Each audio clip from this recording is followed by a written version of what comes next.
होली का क्रम 13 तारीख को शायद होली जलेगी, 14 तारीख को गुरंडी रहती है, होली खिलाते हैं। होली में मोटे मोटे डूंड जलाए जाते हैं।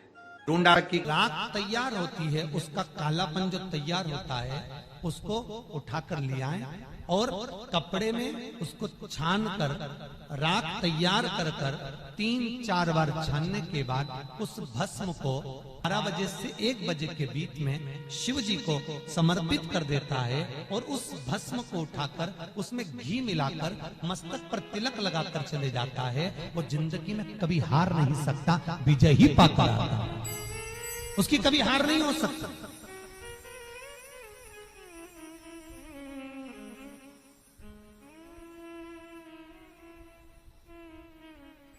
वो कभी हार नहीं सकता। शिव महापुराण की कथा कहती है वो भस्म विजयता को प्रदान करती है। आपको किसी से नहीं करना, किसी के हाथ नहीं जोड़ना, केवल वो भस्म का तिलक लगाकर जिससे आपका काम निकालना है उसके सामने पहुंच जाए, आपको सुख का अनुभव हो जाए, कार्य सिद्ध। तो भस्म इतनी प्रबल हो गई, शरीर में बहुत बड़ा रोग हो गया, छूटने को तैयार नहीं है, बड़े बड़े इलाज करवा लिए, बहुत दिखा लिया, बहुत सब दूर इलाज करवाया, सब दूर दिखाया, पर मिटने को तैयार नहीं है। तो फिर अबीर का प्रयोग, एक चावल का दाना, एक श्वेत पुष्प और अबीर भगवान शंकर को समर्पित कर धीरे धीरे धीरे धीरे शरीर का रोग अपने आप समाप्त होना प्रारंभ हो जाए। पूरी कहानी गलत बताई। अगर दुनिया के लोग सही कहानी बताते तो भतीजा और बुआ का संबंध खराब नहीं होता। कहानी गलत थी ना। लोगों ने कहा, हिरण्यकशिपु ने अपनी बहन से कहा, बहन तू अपने भतीजे को गोदी में रखकर बैठ जा और चादर ओढ़कर बैठ जाना, तू बच जाएगी, तेरा भतीजा जल जाएगा। तो बुआ भतीजे को जलाने के लिए गोदी में लेकर बैठी। बोलो सही है कि गलत है? लोगों ने कहानी गलत बताई। होली का लोगों ने कहा उसने अपने भतीजे को जलाया। पहले तो होलिका का नाम तो निकालो कि होलिका का नाम क्या है। कथा वालों ने कह दिया हिरण्यकशिपु की बहन थी होलिका, वो अपने भतीजी प्रहलाद को गोदी में लेकर बैठ गई। वो प्रहलाद को हाथी के पांव के नीचे डाला, खोलते तेल में डाला, अग्नि में डाला, इसमें डाला, उसमें डाला, नहीं मरा। आखिरी में अपनी बहन से कहा होलिका तो अपने भतीजे को गोदी में लेकर बैठ जा। पहले उस होलिका का असली नाम तो लाओ, जिस होलिका का नाम विष्णु पुराण में डूंडा लिखा है। क्या नाम लिखा है? डूंडा। होलिका का असली नाम लिखा है विष्णु पुराण में डूंडा। इसलिए आज भी होली में लकड़ी नहीं जलाई जाती, मोटे मोटे डूंड जलाए जाते हैं, क्योंकि उसका नाम डूंडा है। और डूंडा बैठी अग्नि में, भतीजे को गोदी में लेकर बैठ गई। उसके पास में एक ब्रह्मा जी की चादर थी, जिसको ओढ़ कर बैठ जाती थी तो आगी में जल नहीं सकती थी। डूंडा ने देखा चारों तरफ से आगी लग गई, मेरा भतीजा जल जाएगा। तो बुआ को लगा मेरा भतीजा जल जाएगा। बुआ वो होती है जो दुआ देती है, बुआ कभी बद्दुआ नहीं देती है। और डूंडा ने अपनी चादर को उतारा, आगी चारों तरफ से लग गई। बुआ को लगा मेरा भतीजा जल जाएगा, तो अपनी चादर उतार कर अपने भतीजे पे डाल दी और बुआ खुद जल गई, पर अपने भतीजे को नहीं जलने दिया। ये कथा है, पर लोगों ने उसको पूरी पलट दिया, पूरा पलट दिया। बुआ कब जलाई अपने भतीजे को? होली का क्रम 13 तारीख को शायद होली जलेगी, 14 तारीख को गुरंडी रहती है, होली खिलाती है। पिछले वर्ष थोड़ा सा होली का क्रम रहा, तो अब की बार सब जगह की होली में ना जाते हुए केवल एक होली, वो भी सीहोर की, वो 15 तारीख को महादेव की होली, मार्च को महादेव की होली। अपने शिवालयों में शंकर जी शिव मंदिर के अंदर चंदन का जल 1 लोटा अवश्य चढ़ाएं। महादेव की होली अवश्य मनाएं। होली आ रही है, लगी नहीं रिया की होली जैसा है। दिवाली आती है तो लगता ही नहीं कि दिवाली जैसा है। राखी आती तो लगता ही नहीं राखी जैसा है। सारे त्योहार फीके हो गए गुरुजी। हमने कहा त्योहार फीके नहीं हुए, त्योहार का कलर फीका नहीं हुआ, त्योहार का रंग फीका नहीं हुआ है। बस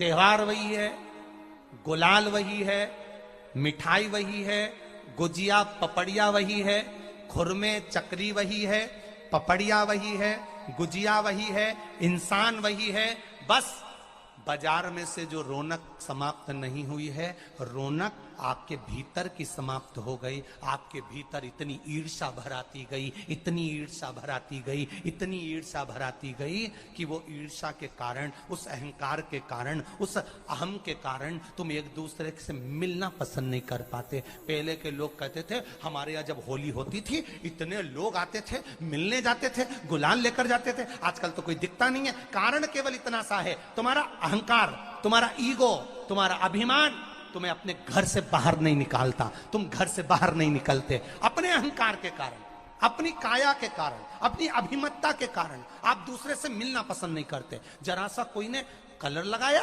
तुम्हें क्रोध आ गया, जरा सा किसी ने गुलाल लगाया तुम्हें गुस्सा आ गया, जरा सा कोई आया भाभी जी भैया जी करके गुलाल लगा गया, तुम न न न न न न न न न न कहां जाओ। इतने वीआईपी हो गए, इतने वीआईपी हो गए, इतने वीआईपी हो गए कि अपने त्योहारों से भी दूर हो गए। मेरा निवेदन है, होली का त्योहार आ रहा है, उस फागुन के त्योहार में मेरा देवाधिदेव महादेव माता पार्वती के साथ होली खेलता है, मेरा कृष्ण कन्हैया राधा रानी के साथ होली खेलता है। आप भी अपने इष्ट मित्रों के साथ होली खेलिए और दिल से खेलिए। अरे सीहोर में, सीहोर जिले में एक होली होती थी। उस होली का नाम हमने पिछली बार बदल दिया था। कौन सी होली कर दी थी? महादेव की होली। पिछली बार हमारे सीहोर जिले में हमेशा होती आई थी वो होली, थोड़ा उसका नाम हमने चेंज कर दिया था तो उसको महादेव की होली कर दिया था। मेरे सीहोर जिले के रहने वाले सभी रहवासियों से, जिले भर के निवासियों से निवेदन करना चाहूंगा, वो पुरानी होली को बंद कर महादेव की होली नाम दिया गया है। शिव मंदिर में जाना है, चंदन का जल शिव जी को 1 लोटा चढ़ाना।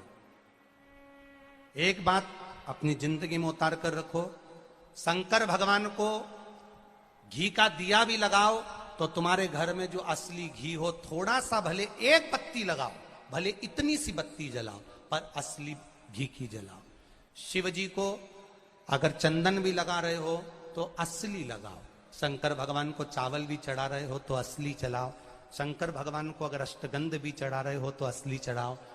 केमिकल का कोई चीज मेरे महादेव को मत चढ़ाओ जिससे भगवान शिव की मूर्ति नष्ट हो। ऐसी कोई चीज मेरे महादेव को ना चढ़ाओ।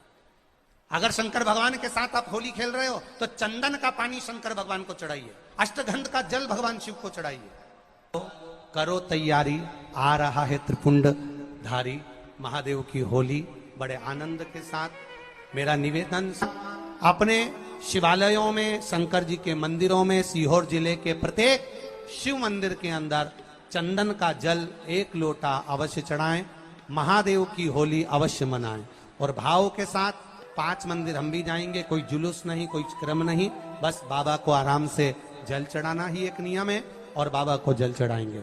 आप सब बड़े आनंद के साथ महादेव की होली का स्मरण करिए। महादेव की होली के दिन और बेलपत्री की जड़ के नीचे जाकर प्रयास करा करो कि लाल चंदन का जल, लाल चंदन को घिसकर कलश में उस चंदन को डालकर जल भरकर उसको बेलपत्री की जड़ के नीचे सींचन करने का प्रयास करा करो। है कि धीरे धीरे कर कर वो दुख समाप्त होगा, वो दुख कटेगा ही। एक बहुत ध्यान देने वाली बात है कि अगर मान लो कि कहीं पैसा अटक गया है, नहीं आ रहा है, बहुत अथक प्रयास कर लिया, चंदन का जो जल होता है, ये व्यक्ति के जीवन में जो धन कहीं रुक गया, अटक गया, नहीं दे रहा, बेलपत्री के वृक्ष के नीचे, जड़ के नीचे सींचन करने से वो प्राप्त होता है। अथर्ववेद में वर्णन किया गया कि पीपल के वृक्ष की जो जड़ होती है, बेलपत्री के वृक्ष की जो जड़ होती है और आंवले के वृक्ष की जो जड़ होती है, इसके नीचे स्वर्ग का निवास होता है। किसका निवास है? स्वर्ग का निवास। जहां पर ये वृक्ष होता है और उस वृक्ष के नीचे बैठकर हम जब किस जल का सींचन कर रहे हैं। जैसे अभी आपको कहा था कि जल में अगर लाल चंदन मिला हो और आप बेलपत्री के जड़ में सींचन कर रहे हैं तो लक्ष्मी की आवक बढ़ेगी। कहीं पैसा अपना अटक गया, नहीं आ रहा, आएगा। पीपल की जड़ में इत्र का जल, पीपल की जो जड़ होती है उसमें इत्र का पानी, थोड़ा सा जल उसमें थोड़ा सा इत्र का भाग हो महाराज, और आप भगवान पीपल देव, पीपलेश्वर महादेव का स्मरण कर कर पीपल की जड़ में अगर जल चढ़ा रहे हैं और मान लो शरीर में कोई कष्ट हो गया है, शरीर में कोई रोग हो गया है, कोई मालूम पड़े ये हाथ 4 दिन से दुख रहा है या 4 दिन से ये नस दब गई है या ये कमर दब रही है, तो आप 2-4 दिन कर देखो। कलश के अंदर जल, जल में इत्र का थोड़ा सा भाग, पीपल की जड़ के नीचे आप उसका सींचन करिए पिपलेश्वर महादेव के नाम से। उस जल को थोड़ा सा भाग लेकर आ जाओ उसी में से जो चढ़ाया है, और उस स्थान पर जहां कष्ट है उसको लगाना प्रारंभ करिए। 2 दिन 3 दिन कर देखो। प्रैक्टिकल करने में क्या जाता है, सियोर वाला महाराज झूठ बोल रहा हो तो। कभी कभी अगर ऐसा लगे जीवन में कि दुख बहुत ज्यादा आ गया है, बहुत तकलीफ आ गई है, तो लाल चंदन को घिसकर उस लाल चंदन का लेपन भगवान शंकर पर कर कर फिर पानी चढ़ाओ। अगर कोई संकट भारी है और निकट रहा, जैसे किसी नारी का गर्भ नहीं ठहर रहा, 15 साल हो गए, 20 साल हो गए, 25 साल, जैसे इसने लिखा एक माता ने कि 18 साल की बेटी हो गई थी पर संतान में पुत्र नहीं, तो उसने भाव से कथा सुनी। ऐसे आपके भीतर अगर 20 साल हो गए, 25 साल हो गए, 30 साल हो गए, संतान का सुख ही नहीं है, लाल चंदन का लेपन बाबा भोलेनाथ पर करना प्रारंभ करो। पीठिका पर लाल चंदन का लेपन करना प्रारंभ करो। लाल चंदन से बाबा का श्रृंगार करना प्रारंभ करो। एक बेलपत्री पर लाल चंदन, दोनों पत्ती नीचे वाली, जो नीचे की जो 2 पत्ती होती है इस पे लाल चंदन, और बीच वाली पत्ती पर पीला चंदन लगाकर बाबा के शिवलिंग को समर्पित करिए। बाबा से प्रार्थना करिए, रोज प्रार्थना करो। परंतु एक बात का स्मरण रहे, 25 साल हो गए, 20 साल हो गए, 30 साल हो गए, संतान नहीं, तो पहले जल से अभिषेक कराना, अभिषेक कराकर उस जल का आचमन करने के बाद हाथ को खासा करना, धोना, उसके बाद में फिर वापिस बाबा का स्नान कराओ, फिर चंदन का लेपन कराओ, फिर 1 लोटा जल चढ़ाकर बाबा का स्नान कराओ। बाबा का बड़ा सुंदर भाव से लाल चंदन से जो अभिषेक करता है, बाबा को लेपन कर कर फिर जल चढ़ समर्पित करता है, निश्चित है उसकी गोदी मेरा देव अधिदेव महादेव जरूर भरता है। ये निश्चितता है। हम तो बेटियों से भी कहते हैं, जिसका विवाह नहीं हो रहा हो, 25 साल, 30 साल, 27 साल, 28 साल, 32 साल, 40 साल हो गए हो, नहीं हो रहा हो बेटा बेटी का विवाह, उसे लाल चंदन का प्रयोग अशोक सुंदरी वाली जगह पर 7 बिंदी लाल चंदन की लगाकर 7 बेलपत्र 7 बिंदी पर रखिए, और महाराज अपनी कामना कर कर भगवान से आइए, बाबा देगा, करेगा, 3-4 महीने में विवाह पक्का करेगा। ये लाल चंदन की महत्वता है, शिव तत्व। रोग बढ़ गया, बेलपत्री के वृक्ष के नीचे दीप लगाना प्रारंभ करो। बाबा से विनती कर कर घी का दिया लगाइए बेलपत्र वृक्ष के नीचे, बाबा से निवेदन करिए, रोग निवारण। कि एक बार पांडवों ने अश्वमेध, एक बार आवर्त महोत्सव रखा और एक यज्ञ रखा। उस यज्ञ का नियम था, पहले जो यज्ञ होते थे उन यज्ञ का नियम था, यज्ञ में घंटा लगता था। वो यज्ञ की जैसी पूर्णाहुति होती थी तो यज्ञ का घंटा अपने आप बज जाता था, अपने आप बजता था, उसे बजाता कोई नहीं था, अपने आप बजता। आज यज्ञ का घंटा नहीं बजा तो युधिष्ठिर ने पंडितों से पूछा, ब्राह्मणों आपने यज्ञ करवाया पर ये यज्ञ का घंटा नहीं बजा। ब्राह्मणों ने कहा, हमने तो यज्ञ अच्छा करवाया पर घंटा क्यों नहीं बजा, समझ में नहीं आया। तब इतने में ब्राह्मणों में से एक ब्राह्मण यज्ञाचार्य ने कहा, मुझे लगता है यज्ञ 2 तरह का होता है, एक यज्ञ जो अग्नि में साकल्य दी जाती है तो अग्नि देवता प्रसन्न होते हैं, और दूसरा यज्ञ वो कि भंडारा किया जाए और लोगों के मुंह में भोजन दिया जाए, वो यज्ञ भी प्रबल होता है। महाराज हमको लगता है यहाँ दोनों यज्ञ हुए, एक यज्ञ आहुतियों का, एक यज्ञ भंडारे का। मुझे लगता है भंडारे में कोई भूखा रह गया है, कोई भूखा है। अब वो भूखे व्यक्ति को ढूंढो। पांडव गए और पांडव जाकर जरा पता करो कि भूखा कौन है अपने नगर में, यज्ञ का घंटा बजेगा। जाकर देखा तो एक कुटिया में एक संत बैठे हुए थे। बाबा आपने भोजन किया है? नहीं। आपने भोजन नहीं किया? नहीं। क्यों नहीं किया? मैं काय को भोजन करूं, भंडारा हो रहा, चलो भोजन करो। नहीं नहीं मैं नहीं करता। भंडारे में भोजन नहीं करोगे? नहीं। क्यों नहीं करोगे? मैं उसके घर में भोजन करता हूं जो मेरे को 108 अश्वमेध यज्ञ का पुण्य देता है। पांडव मेरे को 108 अश्वमेध यज्ञ का पुण्य दे दे, मैं उनके यहाँ भोजन कर लूंगा। अब पांडवों ने सोचा अपनी जिंदगी में पहला तो अश्वमेध यज्ञ कर रहा है और 108 अश्वमेध यज्ञ तो हमने कभी जिंदगी में नहीं करे, तो हम इसको पुण्य कहां से दे बाबा को। पांडव चले गए। द्रौपदी ने पूछा कोई मिला? हाँ एक संत मिला है, पर 108 अश्वमेध यज्ञ का पुण्य मांग रहा है। द्रौपदी ने कहा चलो मैं लेके आती हूं उस बाबा को। द्रौपदी गई, रथ लाया गया। द्रौपदी ने कहा रथ में बैठकर नहीं जाऊंगी, पैदल जाऊंगी। चप्पल लाई, द्रौपदी ने कहा नग्न पैर से जाऊंगी। नंगे पैर द्रौपदी उस संत के दरवाजे पर पहुंच गई। बाबा चलो हमारे यहाँ यज्ञ हुआ है, भंडारे का भोजन करना। बाबा कहते हैं द्रौपदी तुझे मालूम नहीं, मुझे 108 अश्वमेध यज्ञ का पुण्य दे दे, मैं